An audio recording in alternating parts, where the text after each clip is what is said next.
Okay, another question. No, one question at a time. So, what's the question on this? تبارك الله أحسن الخالقين. Does this mean there is another creator, like for example Jesus Christ who created the bat? Does this mean that? Is this the meaning of that, or there is another? Yes, there can be many creators, but the only creator who creates from nothing without any previous exemplar, who we will call al-Badi' Badi' as-samawati wal-ard, Badi' Allah. You can create a watch, you can create a masterpiece, but you cannot create something from nothing. So Allah is the best of the creators, because that's the true form of creation. When He creates, when there is nothing, He can create. You need something to manipulate into another form. That's a form of creation, but it's not real creation. You can worship a tree or a stone and we can call them God, but these are not the true God. These are false gods. So we can say Allah is the only true God out of many false gods. Yeah? So people can say there's gods, many gods. Yeah, there are many gods, but there is only one true God. His question, he said, why Allah used we, and he said no. That's not the question about no. The question is Ahsan al-Khaliqeen. No, question is like is Jesus also creator? So that's the question. This is the Arabic language. Allah uses iltifat. You familiar with the iltifat? Where Allah uses from one person to another person, one gender from, He can say from Mansur to Majroor. In cases He can do that. A form of address for a rhetorical effect.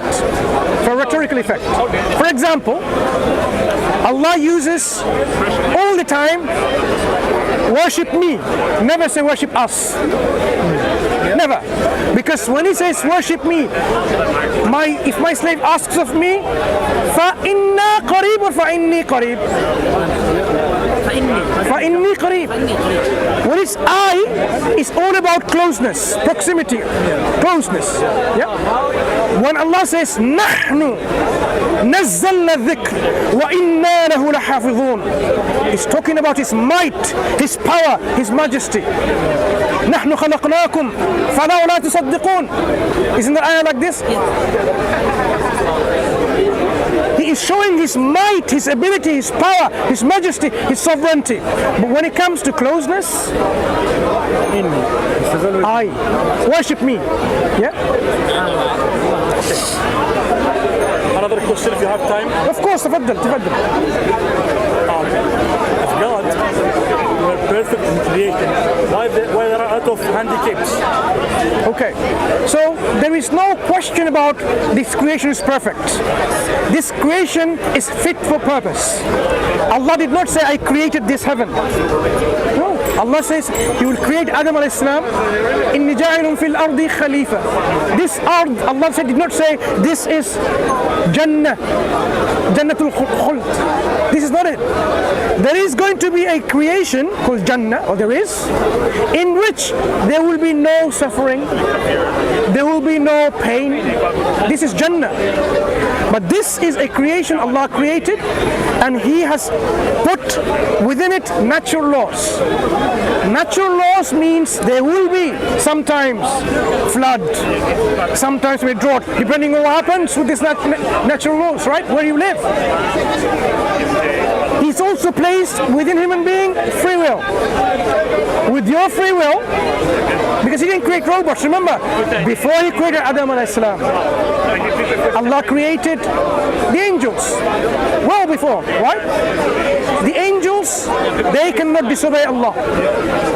They have to do whatever Allah tells them to do. They are totally without this kind of disobedience to Allah. He created a creation like the human beings and the jinn beforehand. The human being in particular we are talking about. We can disobey with our own will if we want to.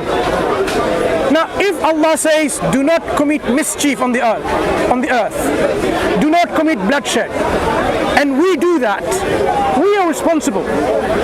But when we do that, we are creating suffering. We are creating misery. We are creating unhappiness. If now someone stops someone, that person is in pain. Maybe he will die. That's suffering. That's pain, isn't it? Now this is something that Allah allows because He's given someone free will. If Allah were to stop everyone from doing that, then there will be no free will. If Allah were to stop every tsunami, every earthquake, every murder, every rape and so on, then there's no free will. You're like robots. But Allah gave this free will when it comes to human action so that you can then see it for yourself whether you deserve to go to Jannah or Jahannam. But He is not responsible for your actions. You are. So that's why the problems that is there is because this dunya is in this setup where we can exercise our free will, and it's also a place where Allah did not create it to be utopia, paradise. That is a place where we should be aiming to go towards. And to go towards that place, we have to fulfill the purpose of our life. And if we do that, we will, according to God's promise, go in this place of happiness and total joy and tranquility. So that's why He created the handicaps. No, He didn't create the handicaps. Sometimes handicaps, people with handicaps, are often the results of the parents themselves. Often the results of the parents themselves. For example, if you are exposed to radiation, you know what radiation? Have you heard of the accidents in Chernobyl? Nuclear accident, nuclear, yes. Do you know what happened after these accidents? When people gave birth, they were handicapped. What made them handicapped? Because of this radiation effect. So that is also a cause. Now, if they were not there, these people would not have these handicapped children. So this is resultant from these radiation that they were exposed to. So you can be exposed to certain kind of this natural bad things, or I'm just giving an example of this, and then you can have these handicaps. Now that doesn't mean everyone is like this, handicaps. There could be genetic defects. I'm talking about this other one. No, there could be genetic defects. So if we can use genetic mappings, gene mappings, right? If we can find out by looking at our genes whether there is a particular problem that's hereditary. Yeah? You've heard of, 1,000 genome projects. Okay, many projects with genes, right? If we know that you have a particular genetic disorder, or you are a carrier yourself, then the chances are that your children likely to have that, depending on what are you, a dominant or a recessive in your trade. Whether it's, many of the genetic disorders, right? So you can have a quarter chance of your child to have that, for example, or they can have it in a 50-50 chance. If both of them, there is ways of working this out, right? Simple is Mendelian genetics. If this was the case, and then you had this marriage and produced the baby, you know that there will be a handicap, some kind of genetic disability. You could have prevented it by screening and saying, maybe we shouldn't have children, maybe my partner shouldn't have this. Various things you can do. But also there are people who cannot do that. We also say Allah sometimes may test the parents. As you were saying, I think. Test the parents. Remember, we are on this earth.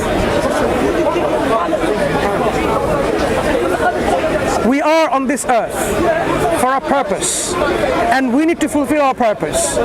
It doesn't mean you have to have all the riches, all the wealth to fulfill a purpose. Or it doesn't mean that someone who's poor, he cannot fulfill the purpose. It may mean that a person who's poor can fulfill his or her purpose than the one who is rich.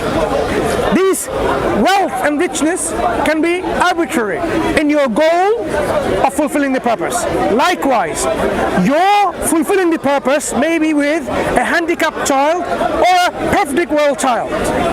You can be tested on both ways. What we're saying is, you might be questioning, what's wrong with that child then? What did he do or she do? You can ask that. What did they do? No, everyone will be judged accordingly. God is merciful to everyone. So if a person is born handicapped, if they have this kind of, say, some obstacles or restrictions or some deficiencies or incapabilities already, their purpose and fulfilling the purpose is also based on what they have. For example, if someone is blind or deaf and so on, they will not have the same kind of equal treatment and judgment in terms of the potential that you had, the same. That will be taken into consideration. Yeah? If you are very slow in learning, you have, say you have dyslexia, in an exam paper, in an exam situation, I will take that into account. I'm not going to say, no, sit the exam like the other person who has no dyslexia. Then I will be unfair to you. But I will be unjust to you. I say, if once you see things in a different way, you don't suffer disability. It's not a hindrance. A lot of dyslexic people are millionaires. They picture things in their mind. And furthermore, in ancient Egypt, they read things opposite from the way we read things in English. So dyslexia, not necessarily something that hinders people from achieving something. Thank you. So moving on to this point. Even handicapped people, they can fulfill the purpose even better sometimes than someone who's not handicapped. So everyone, depending on how they are with the capacity and the ability that Allah has given them, they will be judged accordingly. No one will be judged unfairly. Allah is the most just. Okay? Thank you.